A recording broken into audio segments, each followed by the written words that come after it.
নমস্কার, আমার আপনজনেরা, রুদ্রবার্তায় আপনাদের সকলকে স্বাগত জানাই। আমি রুদ্রপ্রসাদ ব্যানার্জি। এই রাজ্যে এক অদ্ভুত পরিস্থিতি, যেখানে অনুব্রত মণ্ডল মানে মমতা বন্দ্যোপাধ্যায়ের প্রিয় স্নেহধন্য কেষ্টা এমন কাজ করেছে যে কাজটা গোটা বাংলার সাধারণ মানুষকে নাড়িয়ে দিয়েছে। সবার মনের মধ্যে প্রশ্ন আসছে যে এই রাজ্যে অনুব্রত মণ্ডল যে কাজটা করেছে, মানে যে ভাষায় আইসি লিটন হালদারকে, বোলপুরের আইসি লিটন হালদারকে যে ভাষায় গালাগালি করেছে, যেভাবে হুমকি দিয়েছে, তারপরে অনুব্রত মণ্ডলের কোনো বিচার হবে, শাস্তি হবে, নাকি সবকিছু ফক্কা হয়ে যাবে? কারণ এই রাজ্যে অনুব্রত মণ্ডলের বিরুদ্ধে উঠে পুলিশ কি কিছু করতে পারবে? আর যদি না পারে, তাহলে জনগণ চিন্তায় থাকবে যে এই রাজ্যটা চলছে, পুলিশ কি আছে, তাদের কি মেরুদণ্ড আছে, নাকি কিচ্ছু নেই। আর সবটা নিয়ে এই মুহূর্তের রুদ্রবার্তা। আপনারা জানেন এই রাজ্যে অনুব্রত মণ্ডল মানে দোর্দণ্ড প্রতাপ, সেই বীরভূমের নেতা, যে নেতাকে তৃণমূল নেত্রী মমতা বন্দ্যোপাধ্যায় বলেন বীর। আর এই রাজ্যে এক মন্ত্রী, যিনি ইসলাম ধর্ম ছাড়া অন্য ধর্মে জন্মগ্রহণ করা সমস্ত মানুষকেই বলেন দুর্ভাগ্য তাদের, যারা অন্য ধর্মে জন্মগ্রহণ করেছে তাদের সবাইকে দাওয়াতে ইসলাম দিয়ে ইসলামে নিয়ে এসো, যিনি বলেন সেই ফিরহাদ হাকিম, তাকে বলে বীরভূমের বাঘ। যদিও বীরভূমের বাঘ নাকি তৃণমূল কংগ্রেসেরই শুধু বাঘ, সেটা জানি না আমরা। এই অনুব্রত মণ্ডল, যিনি একদম দুর্নীতির জন্য, কি দুর্নীতি, বাড়ি পাচার, গরু পাচার, এইসব কেসেতে তিহাড় জেলে খেটে চলে এলেন মেয়ে সমেত, সেই অনুব্রত মণ্ডল তিনি যে ভাষায়, যে অকথ্য ভাষায় আইসি, বোলপুর থানার আইসি লিটন হালদারকে গালাগালি করেছেন, সেই অডিও, ভাইরাল অডিও আপনারা সবাই শুনেছেন তো? সেই অডিওতে যে ভাষায়, যে অকথ্য ভাষায় মা স্ত্রী দুজনকে নিয়ে গালাগালি করেছে অনুব্রত মণ্ডল, তারপর কেটে গেছে অনেকগুলো ঘন্টা কেটে গেছে, কিন্তু এখনো পর্যন্ত অনুব্রত মণ্ডলে কিচ্ছু হয়নি। অনুব্রত মণ্ডলকে ডাকা হয়েছিল এসডিপি অফিসে, কিন্তু তিনি কাজকলা যাননি। নোটিশে গেছে, নোটিশের বদলে তিনি উকিল পাঠিয়ে দিয়েছেন, কিন্তু তাকে গ্রেপ্তার করার জন্য কেউ যায়নি। তাকে আবার নোটিশ পাঠানো হয়েছে আগামীকাল যাওয়ার জন্য। তিনি আসবেন কি আসবেন না সেটা 20 বাও জলে। কিন্তু প্রশ্ন হচ্ছে, এই যে কাজটা অনুব্রত মণ্ডল করেছে, তারপরে তার কি কোনো শাস্তি হবে? বড় প্রশ্ন, সবচেয়ে বড়, কারণ এই প্রশ্নের মধ্যে যদি উত্তরটা আসে যে হবে না, তাহলে কিন্তু পুলিশ, যাদেরকে আমরা দেখি খাকি উর্দি পরে রাস্তায় ঘুরে বেড়ান, যাদের জন্য আমরা শান্তিতে ঘরের মধ্যে থাকি, কারণ দুষ্কৃতীরা দুষ্কর্ম করতে গেলে ভয় পায় পুলিশ আছে বলে। বাস্তব সত্যি এটা। কিছু পুলিশ অফিসার, কিছু মানুষ থাকে যারা ভালো নয়, কিন্তু ম্যাক্সিমামটাই ভালো আছে বলে এখনো পুলিশ মহলের ওপরে আমাদের মতো মানুষদের কিছু ভরসা আছে। হ্যাঁ, নিচু তলার পুলিশদের আমরা সবসময় ভরসা করি, উপর তলার পুলিশদের আমরা একটু এড়িয়ে যাই, কারণ তারা তাবেদারি করে একদম সরকারের।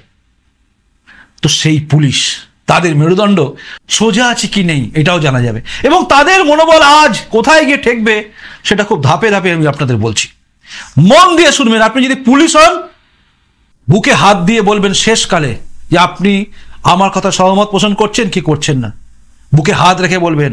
মায়ের যদি সন্তান হয়ে থাকেন, সুযোগ্য সন্তান, তাহলে জানাবেন যে গালাগালিগুলো দিয়েছে অনুব্রত মণ্ডল আইসি লিটন হালদারকে, সেই গালাগালির যদি সাধারণ মানুষ, আমরা যদি তার চেয়ে কম গালাগালি দিয়ে একজন সিভিক ভলেন্টিয়ারকে এইভাবে বলি এবং বলি চুলের মুঠি ধরে তুলে নিয়ে আসবো, তাহলে সেই থানার, মানে যে থানার সিভিক ভলেন্টিয়ারকে বলা হবে, সেই থানার পুলিশরা উঠে এসে সেই ব্যক্তিকে, মানে আমাকে বা আপনাকে, সাধারণ মানুষকে তুলে নিয়ে যাবে। আর এটা হওয়াই উচিত। কেউ যদি এইভাবে গালাগালি করে, সিভিক ভলেন্টিয়ার হোক বা সাধারণ লোক হোক, যাকে বলবে তার বিরুদ্ধে থানা ইনস্ট্যান্ট অ্যাকশন নিয়ে তাকে তুলে নেওয়া উচিত। কারণ করতে পারে সে, যে গালাগালি করেছে সেই গালাগালির জন্য তাকে ঢুকিয়ে দেওয়া উচিত, আমি বলছি মন থেকে, সে সিভিক ভলেন্টিয়ার হলো। কিন্তু অনুব্রত মণ্ডল একজন আইসিকে বলল, কিন্তু তারপর দেখা গেল তৃণমূল কংগ্রেস, যে দলটা সরকার চালাচ্ছে, সেই দলের মানে স্ট্যান্ডটা হচ্ছে একটাই, যেটা ঠিক কাজ করেনি। এবং আমরা দেখলাম এক একজন নেত্রী, মন্ত্রী, এরা সব বলা শুরু করলো যেটা অনুব্রত মণ্ডল ঠিক কাজ করেনি, পার্টি এটাকে সমর্থন করে না। এবং তারপর দেখলাম একটা সোশ্যাল মিডিয়া এক্স হ্যান্ডেলে তৃণমূল কংগ্রেস, অল ইন্ডিয়া তৃণমূল কংগ্রেস, ছালনাই কর্তার নাম তার ভাগা, ভোটের ক্ষেত্রে অল ইন্ডিয়া নামটা চলে না, তবু অল ইন্ডিয়া তৃণমূল কংগ্রেস। সেই অল ইন্ডিয়া তৃণমূল কংগ্রেসের একটা এক্স হ্যান্ডেলে পোস্ট হলো যে অনুব্রত মণ্ডলকে নিঃশর্তে 4 ঘন্টার মধ্যে নিঃশর্ত ক্ষমা চাইতে হবে। বাস 4 ঘন্টার মধ্যে 1 ঘন্টাও কাটলো না, অনুব্রত মণ্ডল সঙ্গে সঙ্গে ক্ষমা চাইছে। একটা পোস্ট করে দিলেন, তার একটা চিঠি দেখলাম খুব ভাইরাল হয়েছে, সেটাও ভাইরাল চিঠিতে দেখলাম তিনি বলছেন যে কে দিয়ে দিল, আমি দুঃখিত, এসব লিখেছেন, লিখছেন কে দিল, কি করে হলো, চক্রান্ত, অমুক তমুক, কি করে অডিওটা গেল। ভাবুন, ক্ষমাও চাইছে, চক্রান্ত দেখছে, মানে বলে দেবো কিন্তু বলা যাবে না। গালাগালি দেবো মাকে তুলে গালাগালি দেবো, স্ত্রীকে তুলে গালাগালি দেবো, নোংরা ভাষা কথা বলবো, মারবো বলবো, চুলের মুঠি ধরে তুলে নিয়ে আসবো বলবো, কিন্তু কাউকে বলা যাবে না। এটা হচ্ছে অনুব্রত মণ্ডলের রাজ, তাই না? তারপর পুলিশ এফআইআর করেছে। পুলিশের এফআইআর পরে অনুব্রত মণ্ডল সেই ঠেঙা কাঁচকলা দেখিয়ে দিয়েছে, কারণ জানে আমার কিছু হওয়ার নয়। তৃণমূল কংগ্রেস বুঝে গেছে, ও ক্ষমা চেয়ে নিয়েছে, হয়ে গেছে। সঙ্গে সঙ্গে একটা এক্সকিউজ দিয়ে দিয়েছে, আমার ওষুধ ফষুধ খাই তো মুখ ফসকে বেরিয়ে গেছে। ওষুধ ফষুধ খেলে মুখ ফসকে বেরিয়ে যায়, নিজের মেয়ে, নিজের বাড়ি কেউ থাকলে তাকে এইসব কথা বলা যাবে? আমার প্রশ্ন, পারবেন বলতে? যদি মা বেঁচে থাকতো সেই মাকে এই কথা বলা যেতে পারতো? বা তার স্ত্রীকে যদি কেউ এরকম বলতো, যদি বেঁচে থাকতেন, ভাবা যায়? ওষুধ খাক বা যাই হোক, একটা পাগলও যদি এরকম কথা বলে না, তখনও দেখবেন গায়ে রাগ ধরে, কসকস করে গায়ে, এত বড় কথা বললো মা তুলে। অন্তত আমার করে, কার করে আমি জানি না, কোনো পাগলও যদি আমার মা তুলে গালাগালি দেয়, মনে হয় ঠাটিয়ে এক চড় মারি, মনে হয়, কারণ সহ্য করা যায় না মা তুলে গালাগালি। যে মা আমাকে জন্ম দিয়েছে, পৃথিবীতে এসেছি, ঈশ্বরকে আমরা দেখিনি, কিন্তু মাকে আমরা দেখেছি, যে মা আমাকে জন্ম দিয়েছে, সেই মাকে তুলে নোংরা ভাষায় গালাগালি। দেখুন, আমার রত্নাকর জীবন যদি বলেন, সেই জীবনে আমাকে মা তুলে গালাগালি দিয়ে অনেকেই অনেক রকমভাবে তারা বুঝেছে যে গালাগালি দিলে কি হতে পারে, কিন্তু মা তুলে গালাগালি দিলে কি হতে পারে সেটা তারা বুঝেছে। কিন্তু একটা কথা আমি আপনাদের বলি, এই যে ভাষাটা ইউজ করেছে অনুব্রত মণ্ডল, এরপরে পুলিশ মহল কি প্রতিক্রিয়া দিয়েছে? ব্যবস্থা নেওয়া হবে, কিন্তু ব্যবস্থা কি নেওয়া হচ্ছে? এই অপরাধে তাকে গ্রেপ্তার করা হয়েছে কি? উত্তর হচ্ছে না। কিছু হবে কি? উত্তর হচ্ছে যে ধারায় মামলাগুলো করা হয়েছে, বড় বড় আইনজ্ঞরা বলছেন, দেখছিলাম বিভিন্ন ডিবেটে বলছেন যে তাতে তিনি খালাস পেয়ে যাবেন, মানে হাইকোর্টে গিয়ে জামিন পেয়ে যাবেন। আর পুলিশ এর মধ্যে গ্যাপ দিচ্ছে, আজকে শনিবার, কালকে রবিবার, যদি না ধরে তাহলে সোমবার দিন বেল পেয়ে যাবে। মামলা সেই ধারায় দিয়েছে। কিন্তু একটা মজার ব্যাপার কি জানেন, বেল যখন পেয়ে যাবে না, সাধারণ মানুষের মন কিন্তু ভেঙে যাবে। পুলিশ কর্মীদের কি হবে আমি জানি না, কিন্তু সাধারণ মানুষের মনে ভেঙে যাবে যে এত নোংরা কথা বলেও এইভাবে হুমকি দেওয়া যায় একজন ওসি, একজন আইসিকে। লিটন হালদার যখন বাড়িতে যাবেন, তার স্ত্রীর কাছে, তার মায়ের কাছে তাকিয়ে বলতে পারবেন যে তোমাদের হয়ে গালাগালি, তোমাদেরকে যে গালাগালি দিল, নোংরা কথা বললো, তার আমি শাস্তি দিতে পারলাম না। সাধারণ পুলিশ কর্মী যারা, মানে আপনি যদি পুলিশ কর্মী হন, আপনার মনে হচ্ছে না যে এ আমারও সহকর্মী, আমারই পুলিশ, আমার মতোই, আমার মাকে তুলে আমার স্ত্রীকে নিয়ে নোংরা কথা বলেছে? দেখুন, আমি ওই অডিওটা শোনাচ্ছি না, কিন্তু ওই অডিও এখন চারিদিকে বিপ বিপ বিপ বিপ করছে, মানে অনুব্রত মণ্ডলের গালাগালিটা বিপ বিপ বিপ বিপ করে কাটা হয়েছে, উচিত। কিন্তু আমি সমস্ত পুলিশ কর্মীদের আর একবার মনে করিয়ে দিতে চাই, মাত্র 55 সেকেন্ড আমি আপনাদের শোনাচ্ছি, উইদাউট বিপ বিপ, কিছু নেই, উইদাউট বিপ বিপ, একদম পরিষ্কার করে শুনুন। 55 সেকেন্ড আপনি শুনুন, হেডফোন লাগিয়ে শুনুন, যদি বাড়ির মধ্যে থাকেন, যদি বাড়ির মধ্যে না থাকেন এমনি শুনুন। কোনো বাচ্চা ছেলে আপনারা কেউ শুনবেন না, মানে কেউ যদি শোনেন, শুনে যদি খারাপ ভাবেন আমাকে ক্ষমা করবেন, তবু শুনুন, শুনতে হবে আপনাকে, শুনুন। হ্যালো, হ্যাঁ বলুন। কুস্তি গুড মারবো কালকে রে, তোর পশু ডেপুটেশন দিয়ে তোর বাংলো পৌঁছে যাব, তোকে বার করে নিয়ে আসবো কানকির ছেলে। বল বল বল বল বল বল বল বল। হ্যালো, বল কানকি ছেলে বল। না, আপনি কি বলছেন? আমি অনুব্রত মণ্ডল বলছি, তোর বউ দারুণ দেখতে, আমাকে যে নিয়ে এসছে এটা, এক খানকি ছেলে, বল বল বল বল বল। তুই ফোনে রেকর্ড করছিস, আমি সব জানি। না না, পরশু যখন ডেপুটেশন দেবে না, তোকে কোয়ার্টার থেকে মারতে মারতে নিয়ে আস। না কি হয়েছে, মানে ঘটনাটা কি? আপনি খানকি ছেলে জানিস না সিঙ্গিতে কি হয়েছে? হ্যাঁ হ্যাঁ, এ খানকি ছেলে। হ্যালো, শুনলেন? এই অডিও ক্লিপটা আমি আপনাকে শোনালাম কেন, পেছনে কারণ আছে। কি ভাষায় একজন পুলিশ অফিসারকে বলছেন যে তার স্ত্রীকে দেখতে ভালো। এটা না খুব মনে করে দিচ্ছে জানেন, রাউডি রাথোর বলে একটা সিনেমা ছিল, অক্ষয় কুমার, অনেকে দেখেছেন হয়তো। তাতে একজন পুলিশ অফিসারের স্ত্রীকে ওই মস্তানরা, মানে কিরম গুন্ডা ফুন্ডা ছিল, তারা নিয়ে গেছিল। সেখানে নিরুপায় হয়ে পুলিশ অফিসারটা মাথা নিচু করেছিল, বাচ্চা মেয়েটা মাটাকে দেখতে পেলেও নিচু করে ফেলেছিল, মাথাটা চেপিয়ে দিয়েছিল। ওটা না মনে পড়ে গেল জানেন, আজকে লিটন হালদারকে যেভাবে বলা হয়েছে আমাকে ওই ঘটনার কথা মনে করে দিচ্ছে যে এদের মানসিকতা কোথায়। কার স্ত্রীকে দেখতে সুন্দর? লিটন হালদারের স্ত্রী আমাদের বোন হবে, আমি অন্তত তাকে বোন ভাবো, কারণ লিটন হালদারের বয়স আমার চেয়ে বেশি হবে না, তাই আমার বোনই হবে। লিটন হালদারের স্ত্রী আমার বোন হবে, আমার বোনের দিকে তাকে এই কথা বলছে, ভাবতে পারছেন? এটা সিনেমা নয় যে রাউডি রাথোরের মতো কেউ আসবে তাকে ট্রিটমেন্ট দেবে, হবে না, এটা বাস্তব। এখানে কিচ্ছু হবে না, কিচ্ছু হবে না। লিটন হালদারের তো এই অডিও রেকর্ডিংটা ভাইরাল হয়েছিল, তাই জানতে পারা গেছে, তাই আমরা সবাই জানি। এরকম কত জায়গায় কত পুলিশ অফিসারকে, কত নিচুতলার পুলিশকে গালাগালি করছে এই আমচা চামচা বেলচা টাইপের তৃণমূলের নেতারা। ভাবুন একবার, আপনি যদি পুলিশে কাজ করেন দেখবেন আপনাকেও করেছে কোনো না কোনো সময়, কোনো না কোনো নেতা আপনাকে ধমকে দিয়েছে, হ্যাঁ শুনবি না মানে। আর এসব কথা তো শুনি আমরা, কোথাও হেলমেট ছাড়া গাড়ি নিয়ে যাচ্ছে, পুলিশ দাঁড় করে যায়, তুই জানিস কাকে ধরেছিস, আমি কে জানিস, পুলিশ চুপ, তৃণমূল নেতা। এলাকায় দেখি কোনো লোক, আমি দেখি বাইকে করে কেউ যাচ্ছে, সে যদি তৃণমূল নেতা হয় পুলিশরা বাইক ধরে না, এরকম করে দেখে। আর যদি সাধারণ লোক হয় উড়িয়ে বাস, ধরান হেলমেট ছাড়া যাচ্ছেন কেন, শুরু। আর পুলিশ তৃণমূল নেতাদের দেখলে ঘুরে যায়। তো এই যে এই হালটা হয়েছে এই জন্যে যে আস্কারা দিতে দিতে এই অবস্থা। আজকে অনুব্রত মণ্ডল অনায়াসে বলতে পারে যে আমি ওষুধ খেয়েছিলাম, তখন কি বলে দিয়েছি।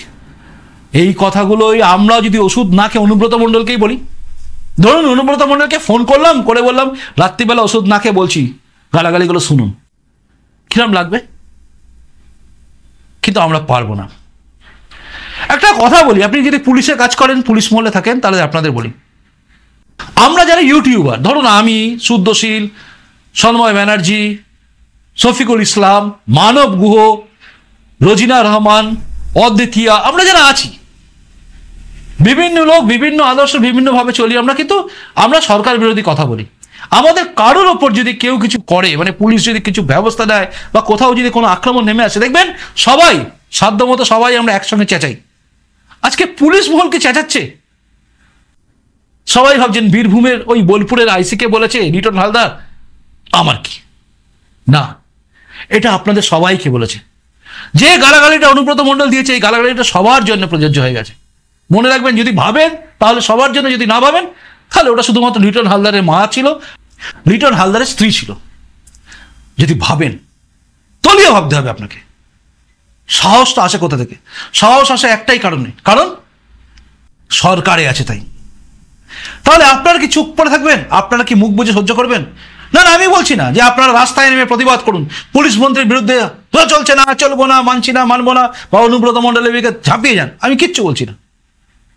আপনারা যা করছেন তাই করুন, আমি জানি আপনাদের চাকরি বাঁচাতে হবে, কিন্তু একটা কাজ আপনারা করুন যেটা আপনারা পারবেন। সেটা কি জানেন? 2026-এ যখন ইলেকশন আসবে, বিধানসভা নির্বাচন, তখন শুধুমাত্র নিরপেক্ষ হয়ে যান, শুধুমাত্র নিরপেক্ষ হয়ে যান। যে আমরা নিচুতলার পুলিশ কর্মীরা যারা আছি, আইসি, ওসি, তারপর সিআই যারা আছি, আমরা নিরপেক্ষ। আমরা কোনো দিন কোনো ব্যাপারে তৃণমূলকে সহায়তা করব না, মানে অনৈতিক কাজে কোনো ব্যাপারে সহায়তা করব না। ভোট লুট হচ্ছে বা ভোট বুথ জাম করছে, আমরা কেন্দ্রীয় বাহিনীকে বলে দেবো তোমরা ব্যবস্থা করো। শুধু এইটুকু করুন, বদলা হয়ে যাবে, বদলা হয়ে যাবে। এই সরকার পড়ে গেলে অনুব্রত মণ্ডলের মতো লোকেরা কেঁচো হয়ে যাবে, কেঁচো হয়ে যাবে। কিচ্ছু নেই এদের, শুধু ক্ষমতায় আছে বলে আজকে বড় বড় ডায়লগ মারছে। যেদিন ক্ষমতার বাইরে চলে যাবে এদের কিচ্ছু থাকবে না। তৃণমূল কংগ্রেস এদের বিরুদ্ধে কোনো ব্যবস্থা নেবে না। একে বরখাস্ত করবে, বরখাস্ত করলেই বা কি, 6 মাসের জন্য বরখাস্ত করে আবার তুলে নেবে। আরাবুল ইসলাম কি মগ ছুঁড়ে মেরেছিল, জগ ছুঁড়ে, মনে আছে শিক্ষিকাকে? তারপর কি হয়েছে? ঠেঙা, কাঁচকলা, আবার সেই যে সেই। তৃণমূল কংগ্রেস কোনো ব্যবস্থা নেবে না, কারণ ভোট আসছে 2026, অনুব্রত মণ্ডলকে লাগবে তাদের, তারা কাজে লাগাবে লাগাবে লাগাবে। কিন্তু আপনি মানে পুলিশে যিনি কাজ করেন, যদি মনে হয় মান সম্মান দিয়ে বাঁচবেন, মাথা উঁচু করে বাঁচবেন, বাড়ির স্ত্রী বাড়ির মায়ের কাছে বুক ফুলিয়ে বলবেন হ্যাঁ মা আমি পুলিশে কাজ করি, তোমার বিরুদ্ধে কেউ বললে তার বিরুদ্ধে আমি বলার ক্ষমতা রাখি, আমি পুলিশ, সেই আপনি শুধুমাত্র 26-এর ভোটের সময় নিরপেক্ষ হয়ে যান। বাকি খেল আমরা করব, জনগণ, আম পাবলিক করব। আমরা দেখে নিয়েছি, আমরা সব সহ্য করে নিয়েছি, আমরা দেখে নিয়েছি শিক্ষক শিক্ষিকা তারা রাস্তায় আছে, শিক্ষকরা জামা খুলে অর্ধনগ্ন হয়ে প্রতিবাদ করছে, এর চেয়ে লজ্জা আমাদের আর কিছু নেই। আমরা দেখে নিয়েছি কিভাবে মানুষকে, গরিব মানুষকে ঠকানো হয়েছে। আমরা দেখে নিয়েছি কিভাবে মুর্শিদাবাদে পুলিশ আসেনি কিন্তু সাধারণ মানুষ, হিন্দুদের বাড়ি অত্যাচার হয়েছে। আমরা দেখেছি 2021-এর পরে কিভাবে নির্বাচন পরবর্তী হিংসা হয়েছে। আমরা দেখেছি কিভাবে পুলিশের আইসি লিটন হালদার মা এবং স্ত্রীকে নিয়ে গালাগালি দেওয়া হয়েছে। আমরা সব দেখে নিয়েছি, ধৈর্যের বাঁধ আমাদের ভেঙে গেছে। আমরা পাল্টে দেব গণতান্ত্রিক পদ্ধতিতে, ভোট দিয়েই পাল্টাবো এই সরকারকে। সেদিন আপনি বুক ফুলিয়ে হাঁটতে পারবেন, সেদিন আপনি বুক ফুলিয়ে ডিউটি করতে পারবেন। মনে রাখবেন উত্তরপ্রদেশের পুলিশ, যে উত্তরপ্রদেশকে দেখে এই রাজ্যের অনেকে সেকু মাকু যারা আছে নাক সিটকায়, যোগী আছে ওখানে, কমিউনাল সরকার, সেখানকার পুলিশরা মাথা উঁচু করে থাকে। পুলিশকে দেখে দুষ্কৃতীরা আগে থানায় লকআপে ঢুকে যায়, কারণ জানে 19-20 করা যাবে না। কোনো বিজেপির নেতাও যদি তাকে পুলিশকে চমকায়, তাকেও পিটিয়ে ছাতু করে দেয়, কারণ যোগী আদিত্যনাথ বলে দিয়েছে কারুর কথা শুনবে না। জানেন আপনারা, বিভিন্ন সময় দেখবেন কোনো নেতা, বিজেপির নেতা পুলিশের ওপরে কিছু বললে তার ব্যবস্থা পুলিশ কিন্তু করে দিচ্ছে, কারণ ওপরে বসে আছেন যোগী আদিত্যনাথ, যিনি চান ঠিক ঠিক বিচার হোক। তাই সেই দিনের দিকে আপনিও তাকিয়ে থাকুন, গর্ব করে বাঁচুন এবং মাথা উঁচু করে বাঁচুন, ডিউটি করুন। শুধু একমাত্র একটা কথা মনে রাখবেন, 2026-এ ইলেকশনের সময় আপনি নিরপেক্ষ হয়ে যান। নিচু তলার পুলিশ কর্মীদের সঙ্গে কারোরই কোনো বিবাদ নেই। আমরা জানি আপনারা আমাদের কেস দেন, কিন্তু তাও উপর মহলের নির্দেশে, আপনাদের হাত পা বাঁধা। কিন্তু মা আর স্ত্রীকে যখন অপমান করে তখন হাত পা বাঁধা থাকা যায় না, ভাববেন। তাই অনুব্রত মণ্ডলের কোনো শাস্তি না হলেও ফক্কা হতে দেবেন না, ফক্কা হতে দেবেন না। আর সেটা পারবেন আপনারা, মানে নিচুতলার পুলিশ কর্মীরা। শুধু 26-এর সময়, 2026-এর বিধানসভা ভোটের সময় নিরপেক্ষ হয়ে যান। না বিজেপির পক্ষে থাকুন, না সিপিএমের পক্ষে, না কংগ্রেসের পক্ষে, আর না এই দুরাচারী দুঃশাসনকারী তৃণমূলের পক্ষে। ব্যাস, বাকি কাজ আমরা করে দেবো, আম জনগণ। আমরা আছি আপনাদের পাশে, যতই মিথ্যে কেস দিন পাশে আছি আপনাদের। রাত বিরেতে আপনারাই আমাদের বাঁচিয়ে রাখেন দুষ্কৃতিকারীদের হাত থেকে। আমরা ভুলি না, যেভাবে আমরা ভুলি না বর্ডারে থাকা সেনাবাহিনীর লোকেরা, বর্ডার সিকিউরিটি ফোর্সের জন্য আমরা নিশ্চিন্তে ঘুমাই, ঠিক একইভাবে ভুলি না আজকে সমাজের বুকে পুলিশ আছে বলে আমরা নিশ্চিন্তে ঘরে ঘুমাই। কারণ চোর, ছিনতাইকারী, ডাকাত এরা ভয় পায় শুধুমাত্র পুলিশকে, তাই আমরা নিশ্চিন্তে থাকি। তাই আপনাদের পাশে আমরা আছি, হাজার কিছু হোক আমরা আছি আপনাদের পাশে, নিশ্চিন্তে থাকুন। শুধু একটা কাজ করুন, 26-এ নিরপেক্ষ হয়ে যান। যাই হোক, এটা ছিল রুদ্রবার্তায় রুদ্রপ্রসাদ ব্যানার্জির সামান্য প্রচেষ্টা আপনাদের মধ্যে থাকার। জাগবেন, যদি ভালো লাগে ভিডিওটাকে শেয়ার করবেন সবার কাছে, আপনার নিকটবর্তী পুলিশকর্মীকে শেয়ার করবেন, সবাইকে শেয়ার করুন। এবং আপনি যদি পুলিশে কাজ না করেন তাও আপনি শেয়ার করুন, আপনার পুলিশ বন্ধুকে, পুলিশ মহলে সবাইকে শেয়ার করুন। আর কিছু করতে হবে না, বদলা সেদিনই হবে যেদিন এই রাজ্যে সরকার চলে যাবে, নচেত এই সরকার থাকতে অনুব্রত মণ্ডলে কিচ্ছু হবে না, লিখে রাখুন। চলুন আসি, ভালো থাকুন। আপনাদের কমেন্টসগুলো দেখার অপেক্ষায় আমি রইলাম, আর আমার পরবর্তী রুদ্রবার্তা দেখার অপেক্ষায় আপনি থাকুন। আসি, নমস্কার, বন্দে মাতরম, ভারত মাতা জয় হোক, জয় হিন্দ।